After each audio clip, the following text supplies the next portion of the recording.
Today is June 7th, 2019. We are in Roselle, Illinois. I'm Cece. Rod, Sam, Steven, Marie. Mike, Mark, Nathan. And I'm Brad. And we are also here with. Debbie Fager. Would you like to share your story? Well, I'd be happy to, and thank you for asking me. My name's Debbie Fager, and I live here in Roselle, Illinois, and we're here at the Relay for Life of North DuPage, and I'm working here because I work with the American Cancer Society, but the way I got here was through a journey of cancer, and I was diagnosed with cancer when I was 41 years old.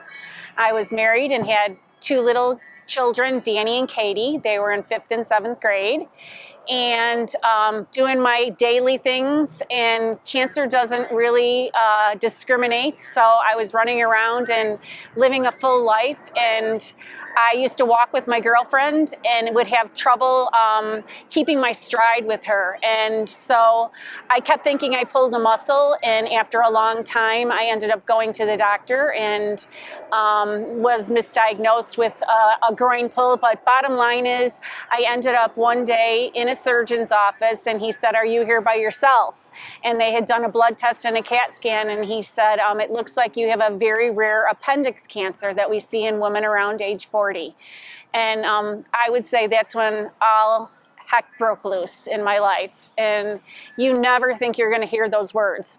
I still look back today like, how did I get to a surgeon's office by myself with these big x-rays that they took, not knowing that it was something serious? But I'm a very positive person, and so we went to a lot of doctors for different opinions, and I ended up having a colonoscopy, which came up clear, and then they operated on me and found that it was a stage 4 appendix cancer.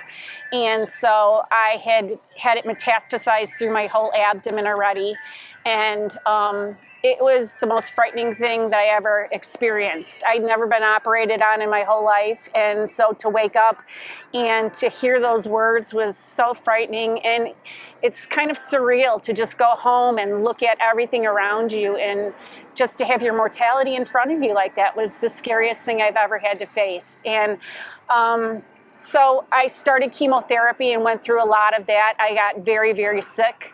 I had a really tough time. I had a lot of setbacks.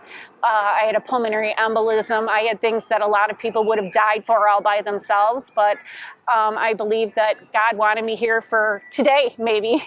But so I kept going. And my family had been doing a lot of research and found a doctor out of Washington, D.C. And he does a very they called it radical surgery. It's called HIPEC, and that's heated intraperitoneal chemotherapy. I became a candidate for that surgery, and so I stopped chemo. And the worst, I'd say, day of my life was my son Danny had a travel baseball game, and I had to leave in the middle of the baseball game, and my oncologist thought that the surgery was very radical, and she said, no, when you go, you might not see your family again. So I had to leave that baseball game and have my two little children standing there and say goodbye to them. And so that was, I think, the hardest thing for me. And my husband, I would not have gotten through without my husband, Howie, who was my rock and was always there to just cheer me up and keep me going. So I had the surgery. I was at the hospital for 3 weeks. I had to have a lot more chemotherapy. But I just kept going, and I just kept saying some prayers, and I had such a support system. My family you couldn't believe, like my sister had just had a baby, and she would bring that baby and watch my kids every day. My girlfriend would take me to chemo, and my husband would go to work and come home and take care of the kids. You do what you have to do when you're diagnosed with a serious cancer, and you don't prepare for it. It's just something that you all take over, and everyone does their part. And I was so lucky. I call it a village, like they say it takes a village, because my kids went to St. Walter's grade school, and the school was so helpful. I mean, to keep my kids on track and to keep them from worrying too much, and just the best they could do. They sent a cleaning lady to my house. A lot of people brought things to me. And it's so funny because years later, like I was so numb from the whole thing, but so many people did nice things. And all of a sudden later on, I'd run into someone at the grocery store and they would think I was silly, but I'd be like, oh my gosh, 2 years ago you brought a loaf of bread to my front door, but I was too sick to say thank you. So thank you.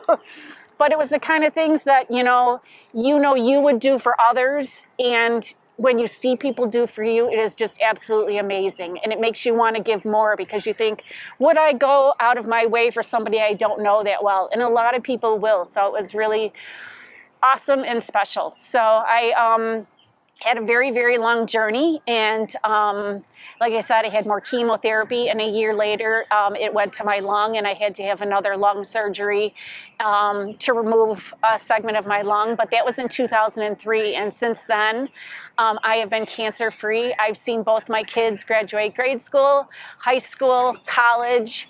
My daughter just got married last year, and I have a little granddaughter on the way. So I have a lot to celebrate, and I thank you for everything that you do to help people like me celebrate every day. So thank you. Now, like I said, working at the American Cancer Society, I've run into people. I tell all nurses my story because they've told me about people who have had my cancer. And it is a deadly disease. I've had 3 people that I've helped that have not made it, that were my age. But now more and more doctors do this surgery. When I had it, I went to the doctor who invented the surgery in Washington, but there's a doctor locally here at Central DuPage, and there's another doctor at Edward Hospital. They both do the surgery, and I know them. I made sure I get to know them and tell them, hey, if I can ever go to the hospital and cheer someone on or go there and tell them you can get through the surgery because it's a long, arduous surgery, and just be a support for someone.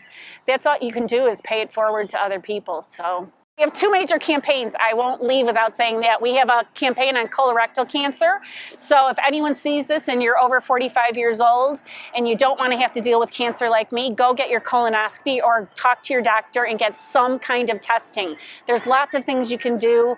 And if you don't want to have a colonoscopy, you can do that. And then we're also, for young people, we're working on HPV cancers.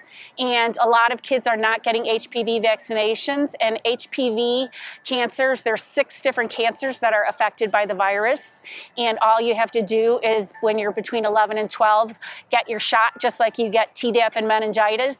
And you might not have to worry about dying of cervical cancer or throat cancer. When my daughter was 13, the pediatrician said we could eliminate cervical cancers. We know it if everyone gets their HPV vaccination. And there's a lot of people who don't. So you guys being young and have brothers and sisters and family members, it's a huge thing because I sit and you see cancer too, because I know you're surrounded by it, but to see young people dealing with cancer. So we work and I educate physicians on how to make a good recommendation to patients and make sure that they get their shots. So we're working on eliminating cancer before it starts first, and that's a really big thing. So I'm glad to be part of that.